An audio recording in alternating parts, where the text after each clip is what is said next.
must know some powerful people if you were able to get a meeting with me on such short notice. I know who I need to know. My face was still and stoic.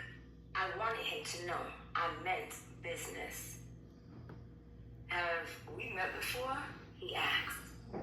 Not exactly. Let's just say we've done business together. I'm not really sure what you mean by that. What kind of business?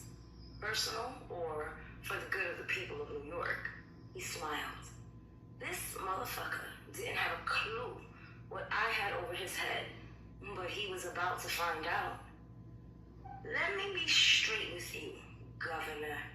I drove all the way here to Albany because I have an issue that only you can resolve. I'd like to show you something. All right, he said slowly.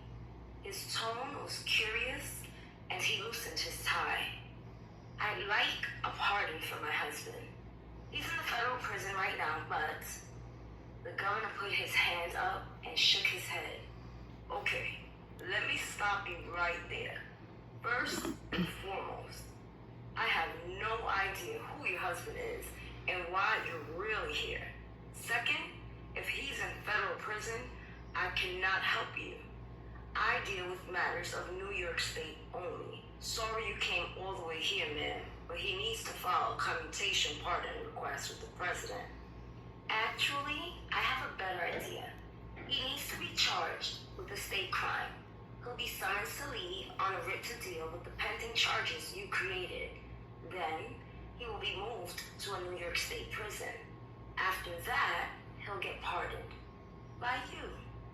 Then, I will board a private jet and leave this country with my husband and son. He looked at me as though I asked him to marry his own mother. Get out! I'm calling the police. How dare you come in here with this insanity? He picked up the phone. Put the phone down, motherfucker, I said as I crossed my legs. If you're calling them, tell them to pick your crooked ass up as well. I know what you've been doing. He placed the black office phone back on the receiver. What are you talking about? I turned my phone screen in his direction and played a video.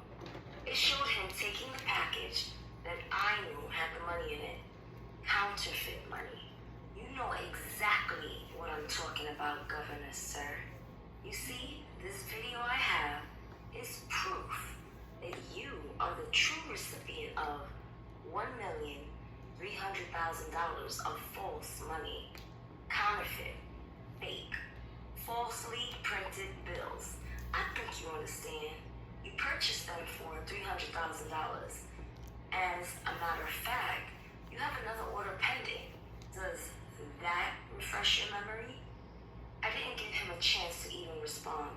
I kept on talking. You stole the money from a fund for black people. You just figured nobody would find out. Turns out, I do a thorough check on every customer I deal with. So like I said, you'll be calling the district attorney out of Queens and charging my husband with something. I'll let you pick the charge, and then you will pardon him. You're up for re-election this year. I'd hate for this information to get out and go public, or even get to the FBI. I could see the steam coming from his head, and I sensed fear. I knew I had him in my pocket, and he'd do anything to keep from being exposed. Are you done? He asked with his face screwed up. Actually, no. One more thing. I want a meeting with crooked-ass Judge Brenda Doom. She's federal. I can't guarantee you that. Oh, yes you can. Not only are you going to guarantee it, but you're going to set it up. I've never blackmailed anyone in my life, but I had to do something. Couldn't let my husband go down in a crooked-ass justice system where everybody who handed out justice was crooked as well. I had my king on my back and my son on my shoulders, and I'd be damned if I allowed this bullshit to split up my family. Chapter 6. Ish.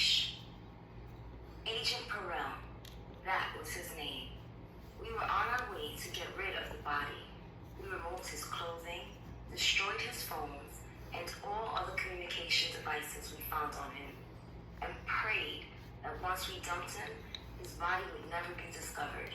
Anything that might have been being tracked showing his location was smashed into pieces. I went with them to the Osmogos River to dump the body because if anything went down, I would not let my brothers take responsibility for it. Jerry shot him, and Marcellus and I were going to help finish everything off. We were in this as a family, point blank. We opened the trunk of the rental, and my brothers pulled the body out. Marcellus lifted the body and dropped him on the ground. There was a groan. The low fog and moist ground added to the eerie feeling. What the hell is that? I asked. It took a second, but after locking eyes with one another, we all looked down in the direction of where the noise was coming from. The ground. And sure enough, the body moved a little. Impossible, Marcellus said. He's not dead? You gotta be kidding me. This can't be possible. Fuck. Jerry pulled his piece out. I'll take care of it. He aimed it at the agent's head. He moaned again. Shit. This wasn't supposed to be happening this way. I stepped over him, sheltering his body with mine. No! Don't shoot him. I knew that if I had just said it, Jerry might have pulled the trigger anyway. I had to make sure he didn't. Boss lady, we have to make sure he's dead, Marcellus warned. He survived a gunshot wound to the head. He wasn't meant to die. We can't. Nah, you tripping. We let him live, and then what? He's gotta go. Then suddenly, I felt something on my leg. I looked down, and it was the agent's hand wrapped around my ankle. His eyes were fluttering. Please, don't. He couldn't finish speaking. He was in and out of consciousness, but he was breathing. My final answer is fellas, get him in the back seat and be careful moving him. You're making a big mistake, Ish. Do life in prison, Marcellus added. My mind was made up. This is Secret Service. You think I don't know that? I said, frustrated. You're acting like we... I interrupted him with my body language. I put up my hand and shook my head to signal that I didn't want to talk. Whatever, Marcellus said, kicking the dirt. He hated when I did that, but I needed to think. You know how she gets when she's going into problem-solving mode, Jerry said to Marcellus. He nodded, knowing that I was pleased with the decision to do the right thing and protect my brothers at the same time. I wasn't a killer. I didn't like ending life at all. Had he been dead, fine. We could have dealt with that. But seeing a person clinging to life was something I hadn't seen before, and I didn't have the heart to kill a begging man. Jerry and I rode shotgun. Marcellus got in the back with a butt-naked white agent. His chest was moving up and down. He was alive, but barely. I pulled out my phone and made a call. Dende, cuz, how are you? I'm good. I'm shocked we have spare time to call your favorite cousin. I know I've got to do better, but cuz, I've got an emergency situation that only you can help me with. You okay? He asked, truly concerned. Not really, Dende. I need your help ASAP. Okay? What's up? I've got a scheduled surgery in 2 hours. Can we talk face-to-face? Private? Of course. Sure. Anything for you, Ish. This is life or death, Dende. I'm coming right now. Hurry, Ish. I can't be late for surgery. You know the hospital. Absolutely. I'm on my way. My cousin Dende was a general surgeon. I met him at the hospital and told him how dire the circumstances were for the agent. I offered him $100,000 to see the Secret Service agent privately and to make sure he stayed alive. Dende hesitated at first, but when he heard the seriousness and urgency of my tone, he agreed. Thank goodness for Dr. Dundee Hunt. He snuck him in and took him straight to the basement of the hospital, right behind the medical records office. He said nobody came back there. Dundee set up a bed, hooked him up to all types of equipment that he'd snuck down, and immediately began working on the agent. Jerry stood watch to make sure nobody came into the room. If so, he'd distract them. I can lose my job for this. My license, Dundee stated. I know, but I could lose my life if you don't help us. I'll pay off all your medical school bills, anything you need. He looked at me. All of them? Yes, and some. Just don't let this man die. I'll explain later. I hope you're not into anything crazy, he said as he injected the man with what I assumed was some type of anesthesia. The bullet must have passed through. That's a good sign. I think he'll survive. I turned and looked at Marcellus. We both knew the problem with what my cousin just said. If the bullet passed through, that meant it was still possibly in the office. We had to get back there and handle our business. I left Jerry with my cousin. Marcellus and I headed back to the office. We cleaned wherever we saw blood.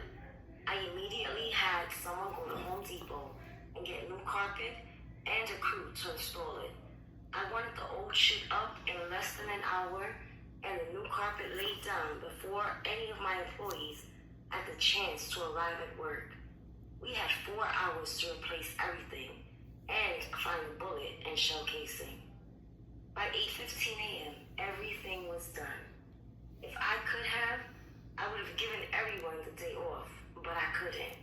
We were holding tens of millions of dollars of our clients' money, and we could not be unavailable at any time during normal business hours. That wasn't the way this worked. My phone rang. It was my cousin Dundee. He's alive, he's recovering, but he's gotta be out of here in the next 2 hours. I'll get him set up wherever you want him to rest. Then, I'm done, cuz. You're on your own. Thank you. Thank you so much, Dundee. I called Jerry and told him to take the man to the Westin Hotel. Dundee could set him up there.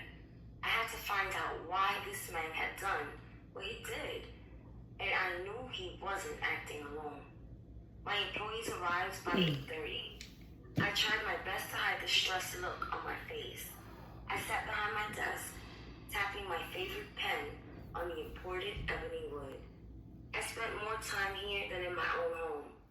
The phone rang, distracting me. It was my client, Mr. Kevin James. Hello, Kevin, I said. Any news? He asked. Mr. James, give me 10 minutes, and I'll call you right back. I hung up the phone. I pulled up his file and looked over his assets. The oil trader was wrong for denying him. $100 million was way too much money to expect him to have. They were keeping wealth among the same types of people and pushing everyone else who didn't look like them out. I'd already been dealing with one crisis, and I didn't know what the future held. So I decided, fuck it. What did I have to lose? I was going to take a huge risk, unlike one that I'd ever taken before. I added an extra zero to his account balance and put my stamp of verification on it. I wasn't going to let something so stupid stop a good man from reaching another level.